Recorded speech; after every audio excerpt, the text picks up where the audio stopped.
નમસ્કાર મારા વાલા ગુજરાતીઓ, રેડિયો સિટી જોક સ્ટુડિયોમાં આપનું સ્વાગત છે. ગણેશ ચતુર્થી અને સંવત્સરીની આપ સૌને શુભકામનાઓ. આપણે કિશોર કાકા સાથે ગણેશ ઉત્સવ પર વાત કરીએ ને પહેલા હું તમને કહી દઉં કે કાકા પ્લાસ્ટિકની બોટલમાં વિસ્કી લઈને બેઠા છે. એ પેટ્રોલ છે લાવે 377. પણ પેટ્રોલ લઈને સ્ટુડિયોમાં ફરો છો? હું તો ગજવામ લઈને ફરું છું. કેમ, એટલે ઘૂંટડો મારીને સ્પીડમાં દોડવાનું એમ? મારી આમે કોમેડી કરે. હા તો કોને પણ કેમ લઈને ફરો છો? સ્ટેટસ દેખાય ને એટલે. બાકી આ લેંગો જબ્બો ચશ્મા ટોપી હોય ને તો કોઈ પૂછતું જ નહીં. પેટ્રોલની બોટલ આમ હાથમાં તો લોકો સામેથી પૂછે કેમ છો કાકા, કેમ છો.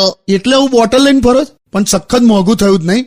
બાઇક કેમની ફેરવવી? હા તો ઘોડો લઈ લે, ચણા 42 રૂપિયા કિલો છે. આ તો કઈ સોલ્યુશન છે? હું જો એન્જિનિયર હોત ને તો હું એક એવી ગાડી બનાવત ને કે ખાલી પેટ્રોલનો ભાવ સાંભળીને દોડવા મળે. આ તો કેવું છે તને કહું, જેને પોસાય છે ને એને 100 રૂપિયાનું પણ પોસાય છે, અને જેને નથી પોસાતું એને 50 નું પણ નથી પોસાતું. આપણું શામળાજી તું ક્રોસ કર, રતનપુર બોર્ડર પર કેવું પાટિયું માર્યું ખબર? શું? પેટ્રોલ 80 રૂપે, ચિલ્ડ બિયર 80 રૂપે, મરજી આપકી, ઘૂમ લો કે ઝૂમ લો.